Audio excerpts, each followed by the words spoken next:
onto the track, no problem at all. That's caught a few drivers out over the years coming around there, but he's up and running. But once again, and two Ligios. Sorry, the two Pros. There's the pressure of the occasion. That's Alesi and Heidfield. I don't know what's happened, but it's poor Alain Prost, as if he hadn't got enough pressure on him. In this vital race, his two drivers appear to have come together. And we saw in the last race Alain Prost nearly throwing a fit in the pit lane as the gantry camera caught him. Here it is. That's too late. Whoever was coming in second there, which is Jean Alesi, was coming in too late. That one has got to be firmly on Alesi's shoulders, and he's still trying to drive away with one wheel hanging off. But no, it's just too late in there. There's no way he could have expected Heidfield to yield in that situation, and he was nowhere near close enough. Now, here is a problem.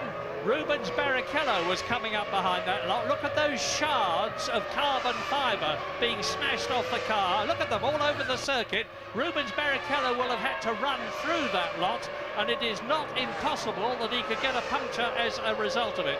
And that would be the cruelest possible blow for Ferrari, who've already had bitter luck here. Jean Alesi riding in on the back of the bike to face the wrath of Alain Prost.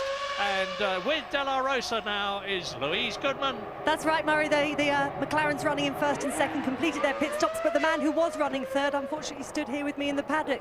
Pedro, can you get any consolation from the fact that the car was running so strongly before you went out? No, it's not enough. Just not finishing another race. It's not good. Especially, I would have loved to finish on a good position for the team, and especially because everyone was thinking that we were on a two-stop strategy and we were on a one, like all the others. And it was a shame, really, because we had some transmission problems.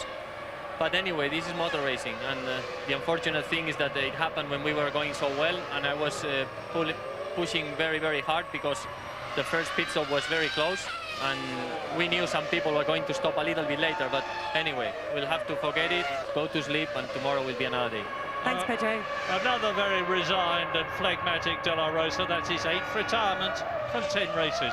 But very interesting that they were on a one-stop strategy. Bodes well for Arrows. It certainly does. I certainly owe him an apology because the car had such speed. And Tom Walkinshaw even told me this morning they were on one stop, but I still didn't believe him because they had such amazing speed in the warm-up this morning.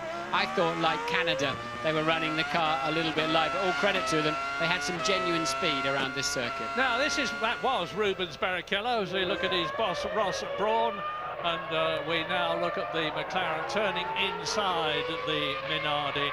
Rubens Barrichello is only a couple of seconds now behind David Coulthard as a result of Coulthard's stop, and Barrichello on lap 45 has yet to come in, so it's a bit of a false picture. Barrichello is with the second place McLaren of David Coulthard on the track, but effectively he's still way back in third position. Johnny Herbert up to 4th place. Yes, because Salo pitted from what was 4th place, and Herbert and Button have yet to stop, and I think this also explains why, I mean, Barrichello going so far into the race, he was very heavy off the line, could also again explain why Michael was able to have such a poor start, yet still be ahead of Barrichello into that first corner. You're on board now of the Ferrari as you head up towards turn 2, a car in front of us, clearly the car, in fact, no, that's a Coulthard, second place man Coulthard, who